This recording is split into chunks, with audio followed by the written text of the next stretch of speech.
இப்போ எங்களுடைய மனசுல நிறைய குறைகள். என்ன குறைகள் கேட்டா, வாழ தெரியாம வாழ்றோங்கிற பயம். இதுக்கு காரணம் என்ன? இது ஜாதக முறையில கிரகங்கள் நம்ம கண்டு வேலை செய்தா, இல்ல நாம நம்ம செயல்பாட்டில் நம்மளுடைய குறைகளை நாம் ஏற்படுத்திக்கிறோமா? இதுக்கு என்ன தீர்வு? நீங்க ஒரு சில விளக்கங்களை சொன்னீங்கன்னா எங்களுக்கு நீங்க வழி நடத்துற மாதிரி இருக்கும். சொல்லுங்கய்யா.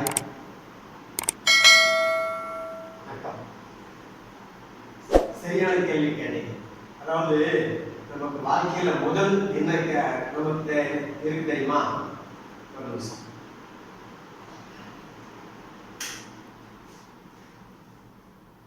வாழ்க்கையில நமக்கு முதல் இருக்கிறது பயம். அந்த பயம் எப்படி வருது? எப்படி வாழ போறோங்கிற இடத்துல வருது. ஒண்ணு. இரண்டாவது, நம்ம சுத்தி இருக்கிறவங்களோட சூழ்நிலை பொறுத்து நம்ம வாழ்க்கை அமையுது. அதாவது நம்ம சுற்றி இருக்கிற உறவுகள், நட்புகள், இதை வச்சுதான் நம்ம வாழ்க்கை அமையுது.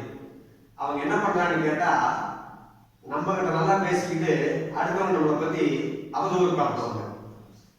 இது எல்லாருடைய வாழ்க்கையிலும் நடக்கிறது. இதுக்காக வருத்தப்படக்கூடாது, வரவேற்கணும்.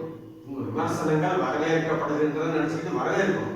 நீங்க ஒண்ணு மட்டும் ஞாபகம் வச்சுங்க, விமர்சனம் பண்றவங்க விமர்சனம் பண்ணிக்கிட்டு மட்டும்தான் இருப்பாங்க. ஆனா அந்த விமர்சனம் பண்ணப்படுற இருக்குமா, நாம நம்மளை பத்தி விமர்சனம் பண்ணாங்கன்னா நாம நல்லா வளர்ந்துகிட்டே இருப்போம். ஆனா அந்த விமர்சனம் பண்றவங்க அதே இடத்துல தான் இருப்பாங்க. நீங்க அதனால அந்த விமர்சனம் பண்றாங்களேன்னு கவலைப்படக்கூடாது. அது நட்பாகட்டும் உறவாகட்டும், கடைசியில அவங்க நம்மளை பார்க்கறதுக்கு ரொம்ப தூரம் தொலைதூரம் நம்மளை பார்த்தாலும் அந்த அளவுக்கு நாம வளர்ந்துருப்போம்.